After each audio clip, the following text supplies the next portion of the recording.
प्रधानमंत्री नरेंद्र मोदी ने अपनी तमाम रैलियों को रद्द कर दिया है। कोविड महामारी की स्थिति को देखते हुए उन्होंने जानकारी ट्विटर पर दी कि उन्हें हाई लेवल मीटिंग्स जो है कोविड की, उन्हें चेयर करना है और इस वजह से वो कल का अपनी बंगाल की तमाम रैली, तमाम कार्यक्रमों को रद्द करते हैं। वो पश्चिम बंगाल नहीं जाएंगे।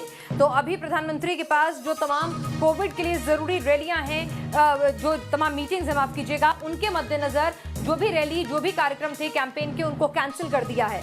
तो ये जानकारी प्रधानमंत्री ने ट्वीट कर दी है। हाई लेवल मीटिंग चेयर करेंगे रिव्यू सिचुएशन के लिए कोविड-19 की, और इसी वजह से मैं बंगाल नहीं जाऊंगा। प्रधानमंत्री नरेंद्र मोदी ने ये जानकारी दी है। Tomorrow will be chairing high level meetings to review the prevailing कोविड-19 situation, due to that I would not be going to West Bengal.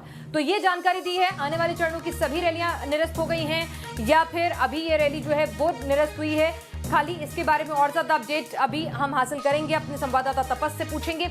लेकिन इस बीच ममता बनर्जी ने भी केंद्र पर निशाना साधा है और उन्होंने चिट्ठी लिखी है प्रधानमंत्री नरेंद्र मोदी को और पूछा है कि केंद्र इस तरह का भेदभाव क्यों कर रहा है। सबको मुफ्त में वैक्सीन लगवानी चाहिए, राज्यों पर इसे नहीं छोड़ना चाहिए। और साथ ही ये भी कहा है कि राज्यों के लिए दाम अलग और केंद्र के लिए दाम अलग क्यों है वैक्सीन कंपनियों के। ममता बनर्जी ने क्या कुछ कहा है? ममता बनर्जी ने पीएम मोदी को चिट्ठी लिखी है, सभी को मुफ्त वैक्सीन देने की मांग की है। एक दाम पर केंद्र और राज्यों को वैक्सीन मिले। केंद्र सरकार की नीति जनता के खिलाफ है, ये आरोप लगाए हैं। तपस, प्रधानमंत्री की सभी रैलियां रद्द, आगे का कैंपेन रद्द, या फिर कल क्योंकि मीटिंग है इसीलिए रैली रद्द, क्या समझे?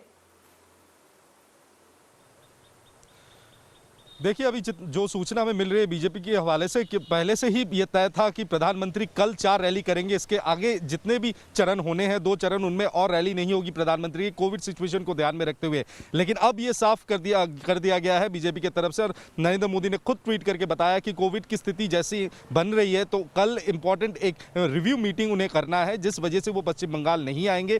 तमाम जो रैलियां हैं वो सारे कैंसिल माने जाएंगे। और उसके बाद अभी तक जो सूचना मिल रहा है, आगे जाकर प्रधानमंत्री का कोई भी रैली पश्चिम बंगाल में नहीं होगा, यानी 7वें और 8वें चरण के चुनाव से पहले प्रधानमंत्री पश्चिम बंगाल में और नहीं आएंगे। कहीं ना कहीं एक दबाव बन रहा था राजनीतिक दलों पर, और प्रधानमंत्री देश के मुखिया होने के नाते कहीं ना कहीं ये फैसला करके कम से कम एक प्रेसिडेंस तो बनाया कि कोविड कितना ज़रूरी है इस सिचुएशन से डील करना। तो और इसी वजह से वो कल यहाँ तक नहीं पहुँचेंगे, और बाकी 2 चरणों में भी उनको कैंपेनिंग में देखा नहीं जाएगा पश्चिम बंगाल में।